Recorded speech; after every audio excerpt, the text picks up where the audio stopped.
Welcome to episode 8 of the Cleveland Real Estate Podcast. My name is Sebastian Lorenzo, the host of this podcast and a sales manager with Revolution Mortgage. And in this episode, we are talking to Carly Sablotny of the Sablotny Team with Keller Williams Living. On this episode, we talk with Carly about the creative purchasing options she and her team use to help more families purchase homes, her role as the host of ADTV and how it's helped her business, and how she and her team grew to be in the top 1.5% of agents in the nation. As always, make sure to take some notes. If you enjoy this episode, please share it with your friends, family, and colleagues, and leave us 5 stars on Apple, Spotify, or wherever you listen to your podcasts. Enjoy the show. All right, welcome back to another episode of the Cleveland Real Estate Podcast. I'm here with Carly Sablotny of the Sablotny Team at Keller Williams Living. How are you, Carly? I'm great. How are you? I'm doing really well. Thanks so much for being on the podcast. So one question I like to ask, all the real estate agents I bring on the podcast is, what's your why? Like what makes you so excited about being a real estate agent in Cleveland? Yeah. So I feel like my why over the years has gotten, it's grown. Right. So professionally, I've worked with a lot of people who thought homeownership was unattainable. So that's one of my favorite things to do, is to help get them there. And then for myself, I came from a career where I kind of felt stagnant, like I'd kind of hit the ceiling and I didn't have anywhere else to go. So real estate really presented the opportunity for infinite growth, and being able to run my own business is definitely better suited for me than sitting in an office from 9 to 5, or, really having a whole lot of other rules to follow from someone else. So, for sure. Yeah. Awesome. Yeah, definitely. And I think pretty much, everyone in this business, whether you're, like a lender, real estate agent, we all share that sort of same goal of like helping people obtain the home, rather, even when they thought it was impossible. So it brings me brings me to my next point. So we were discussing like your typical clients over email, right before we started the podcast. And you mentioned you were working with all kinds of buyers, not specifically first-time home buyers or sellers or investors, but kind of everybody, right? Which helps you stay afloat in all the markets, in any market that you're in. So what you specifically mentioned that you offer your clients like creative options, right? And I'm just curious what some of those options are. Oh, there are so many. Yeah. So we work with everyone. A lot of agents and coaches will advise you to sort of concentrate on a niche, a neighborhood, or a type of buyer. There's nothing wrong with that, but I've always liked to learn things and keep busy. So we work with a little bit of everything. As far as creative financing, we really take the time to work with lenders. We actually don't have any co-marketing currently, not because we're not open to it, but because we've been very careful about that, because we really want to advise our clients based on their needs officially. So we do that. Right. So we get to know a lot of different lenders, mortgage brokers, companies, and all of their programs. We take the time to get to know the client and see what their needs are, and connect with the lender to see what their needs are there. Do they need concessions? We also work with a lot of rent-to-own clients. So that is an entire spiral there. But we have a lot of clients that either utilize that program or they're interested in it because they think they can't buy a house. And then we dive into conversation with them and come to find out maybe they're 60 days out. So they don't always utilize that program, but it allows us to open a lot of conversations and build a lot of trust with clients that may not be willing to speak out or speak with a agent or a lender otherwise. So we do a ton of that. And then there's word of mouth and they come back. So. Right. So for the rent to own, which I think is a very interesting program, and really what I kind of want to focus on, who benefits most from rent to own sort of programs, and then who are your typical like rent to own candidates, that kind of thing. Just tell me more about how that works. So the qualifications for the rent to own program are specifically for clients that are well on their way to purchasing for any number of reasons. So the FICO score requirement's a little bit lower, the down payment's a little bit lower. It's 1% to 2% flat, and your FICO score requirement's a 550. So the goal is to, within 3 years or less, get them fully mortgage ready. Right. Once they're approved, they house hunt like any normal buyer. So as long as the house Sure. that's for sale qualifies for the program and it's within their budget Mhm. that they're approved for, you can extend an offer from the rent to own company. They buy it cash, and then Okay. the client has up to 3 years to buy it back. Part of their monthly payment is going into this bucket that the company is setting aside. It's a down payment savings. So if they go the whole Right. 3 years, they have a 10% down payment, or they can, put a lesser down payment and whatever that looks like with those funds. Or they have the Sure. option to cash out and take 80% of it. So maybe life changed. They had triplets. It wasn't expected. They'd take 80% of those funds and go buy something else. So the best client for this, we find we do a lot of financial education, honestly, utilizing this Mhm. program.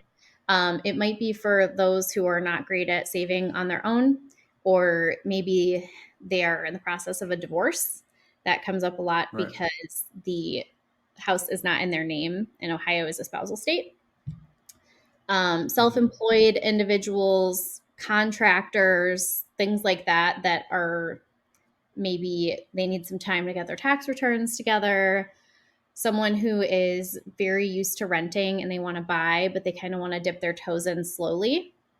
It's a really good fit for that. It's awesome. Like maybe they don't want to Yeah. just jump into home ownership and, but the Sure. program has criteria. So they're not going to buy this Yeah. house that needs a new roof and a new furnace the next day. They're going to protect Right. them from that. So Sure. there's What a lot of things that we use it for. what sort of is that? Are there any like is that an Ohio specific thing or is it across country? There's a couple programs that do it, and it kind of Okay. depends where. Most of them are in certain areas. So the program we use the most is available in certain markets. And so Northeast Ohio, it has a list of counties that they cover. I think there's maybe 10 or Hmm. 12. It's a decent amount. Sure. And it's in other states and other markets as well. Cool. It's going to be a little more expensive than your standard rent payment because of that Yeah. added equity credit. So Sure. they have expanded in markets, but it's not a fit for markets where maybe the rent's already kind of high, um, Right.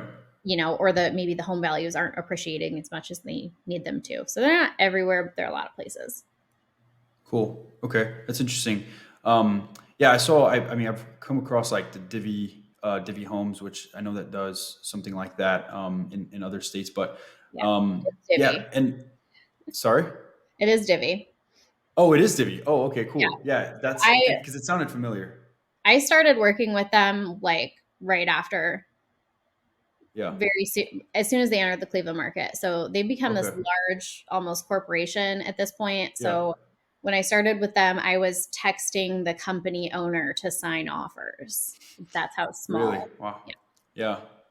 Awesome. Well, yeah, I mean, it's a great program, like you said, and I think specifically with like self-employed individuals, I know for like when it comes to applying for a mortgage, you have to have a certain amount of years of like Mhm. self-employment history, and so you can get into this while you build up that equity, like you said, build up the equity, and Oh, then eventually bankruptcy qualify. also. Sorry, I didn't mean to interrupt you. Bankruptcy. No, not a They're problem.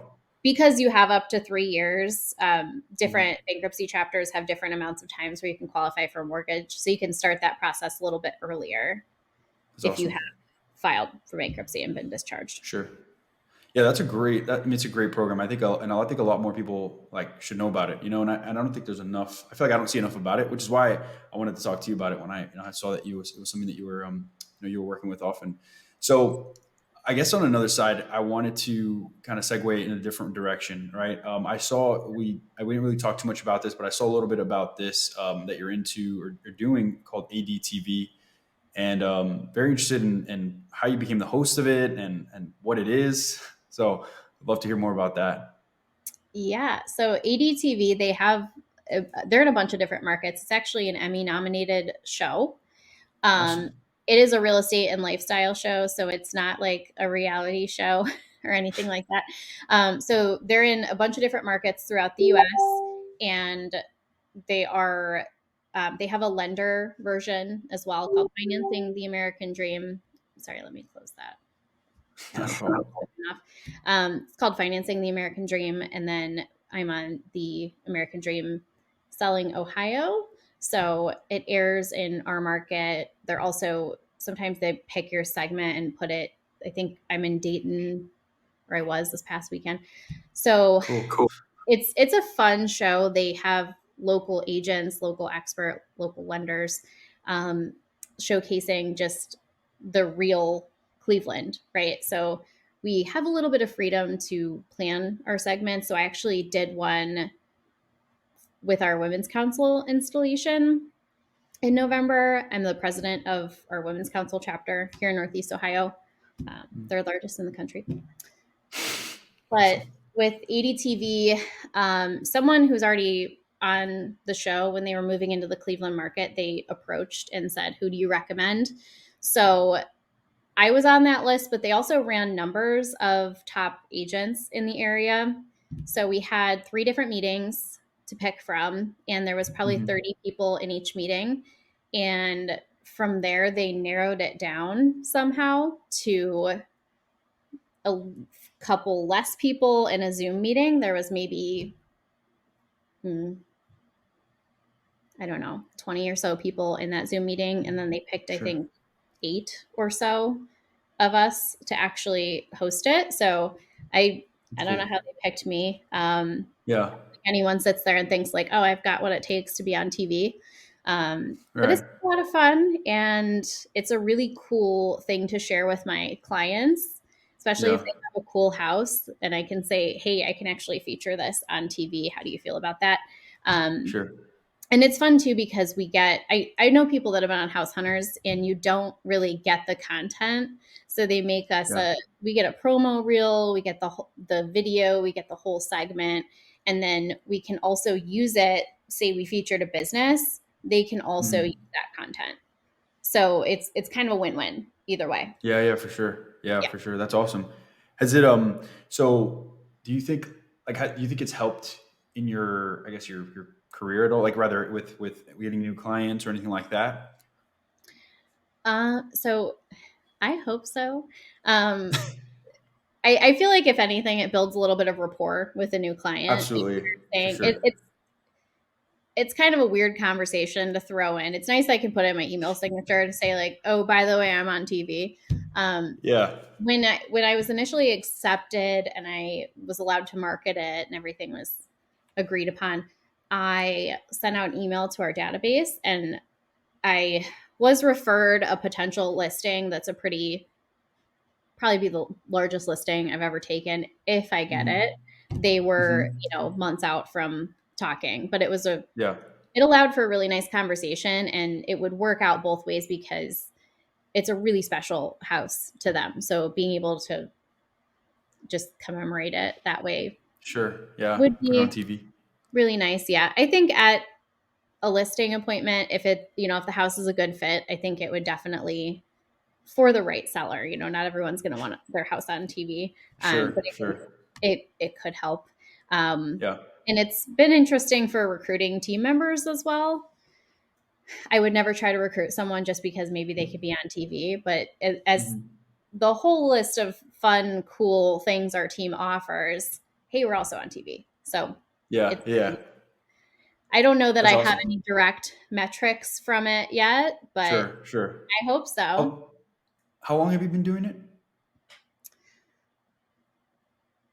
I filmed my first segment in November, and it's Okay. due every other month. So I've done 2, and I'm in the planning process for the third one. The third. All right. Cool. That's awesome. So speaking of, so is this also with your team, or is this just like like a you thing, or how does that work? I'm officially the host. As far Okay. as the team, one of the guidelines for the show is they don't generally want more than 2 people in camera at a time. I mean, there Yeah. could be other Yeah. people in the background, but they don't want me to interview 4 or 5 people. So sometimes some of the other hosts will bring on like a team member or something like Okay. that. But Cool. they've come to the shoots with me and taken like behind the scenes photos, and Yeah. I get at the Women's Council event that we had, I was able to pick a couple people to interview that I thought would really enjoy it and do a great job at it. So it's been, Cool. they have fun with it too. And they get Yeah. to connect me with businesses and potential listings too that way. Cool. Yeah, that's awesome. And actually brings me to like in the next point that I wanted to touch on, specifically your team. I mentioned it, or I saw somewhere, and I don't know where I saw this, but the Sablotny team is became in the top 1.5% of agents in the nation, right? I'm curious how that happened, and what do you attribute that sort of success? Yeah, so that's a real trends metric.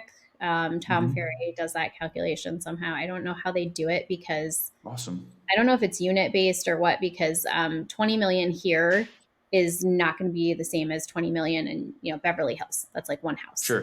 Right. Um, Right. yeah, so I spent 13 years in the service industry. I didn't finish college because I hated it, and Yeah. I thought I was going to stay there. And then I got my real estate license with the goal to sell one property a month, and I just fell in love with it. Started eating, sleeping, drinking real estate. Hmm. Um, so from the time I got my license to about the next year, I continued a full time job on top of it, and I sold 32 units, which was Wow. kind of a lot for a new agent Yeah. in 2017. Yep. Quit my job, doubled my business as a sole agent that year. Um, and then when I hit 80 something units on my own, it got to the point where I just could not possibly do any more on my own without help. Yeah. And I had been wanting to start a team for a while, but I didn't have a whole lot of places to go to look to how to do that. So changed companies and had a lot more support with that. Um, and then I hired an admin, got a first team member, and then from there, I just had so many people coming to me interested, and Right. now we have 9 people. It's awesome. Wow. Yes. And my dad got his real estate license in July at 69 years old. So Cool. I'm working with him too, which is a change. Um, Yeah. but yeah, so that's kind of how the team grew. I did honestly a lot of authentic connections with people. So Right. until I started the team, I never did any paid leads. It was Hmm. all a combination of relationships I already had, utilizing social media and word of mouth, and Yeah. also being really early on in that rent to own program and getting a lot of clients that way. Just Yeah. continued to build on all of that and systemize and leverage and grow more and more. Yeah. That's awesome. And I think you know, a lot of people, like a lot of agents start out that way with like or that's what I've seen, right? With building like around your network and social media and that kind of stuff. And I think some people leverage social media better than others. Mhm. But so I mean, when you start buying leads and stuff, and you have a team, I guess it makes a lot more sense right that way. Because you have other, especially when you bring on newer agents who are new to the business period and that kind of thing. I can definitely see how you guys have been able to get into that, top 1.5% according to that metric that you've mentioned. Now, I guess sort of to sum up what is you've spoken about. I mean, getting to the top 1.5% of agents, right, for your team, and offering rent to own programs, or this sort of creative financing options among rent to own and among other things, right? What do you think is a recommendation that you would have for other team leaders or other agents to achieve a similar or greater level of success, right? What would be your best recommendation? Yeah. I think I could probably think of a few things. Share genuine stories. Um, if you're just saying, who wants to buy or sell a house? Talking only numbers. I sold this house. I sold this house. Share, I met this person 10 years ago. We went to high school together. It was so awesome to reconnect. So be genuine, help people Yeah, talk within what we're ethically able to say, about genuine experiences, tell stories. It's just, it, it's tremendously helpful to just be authentic and come from a place of contribution. And then systemize, leverage. I always said, I still say, I probably still struggle with this. I would kind of be here. Here's the point where you need to readjust your system or to leverage. And I would do it when I was here. So I've tried to actively work on that. It's a huge transition to go from a solo agent to owning a team. You're running a business. You have an employee, setting up payroll. I didn't know how to do that. So taking a look at everything on a regular basis, 2 to 4 times a year, look at your marketing, look at what's happening in marketing. Like right now, video is huge. Video wasn't that big 4 years ago. Look at how you're connecting with clients, your drip campaigns, get a CRM if you don't have one, a good one. And you have to also align with the right people, right? So you're only as successful as your 5 to 10 closest friends. Are you at the right place? Are you working with the right team? Do you have a mentor? There should always be someone that you can talk to that's doing something bigger and better than you. Full transparency, one of the main reasons I left the company I started out at was because I was the top agent in the company. I had no one to go to. So, and then just last thing I'll say, so I could go on about this stuff all day, is to always learn. Keep going to classes. Retake classes you've already taken. You're always going to learn something new. You're never done. Our industry is forever changing. Our clients are forever changing, especially right now. We've gone through the craziest past couple of years. Ourselves, our clients have experienced things we never imagined.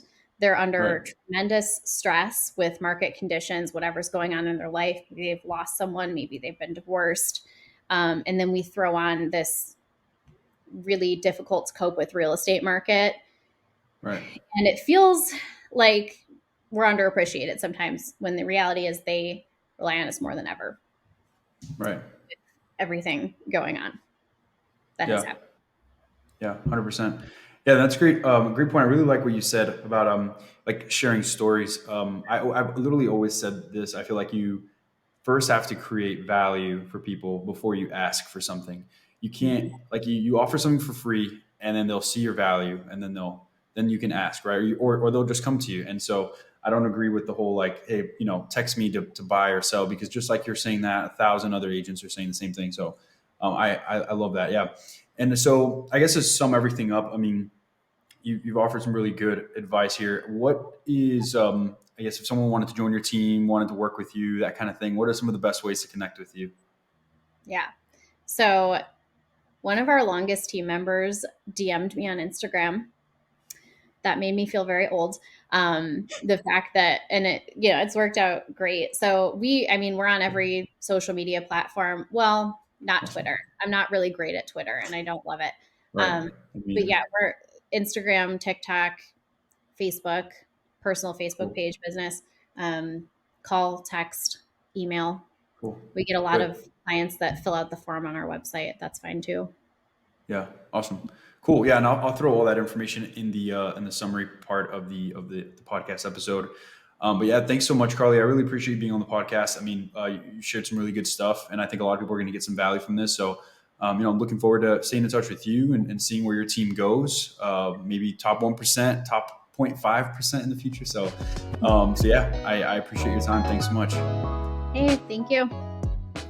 Thanks for tuning in to the Cleveland Real Estate Podcast. If you're a real estate agent in the Cleveland and surrounding areas, reach out to us on Instagram at Cleveland RE Podcast or send us an email at clerepodcast@gmail.com. And if you enjoyed the show, be sure to follow the podcast so you're notified of new episodes going forward. See you next time.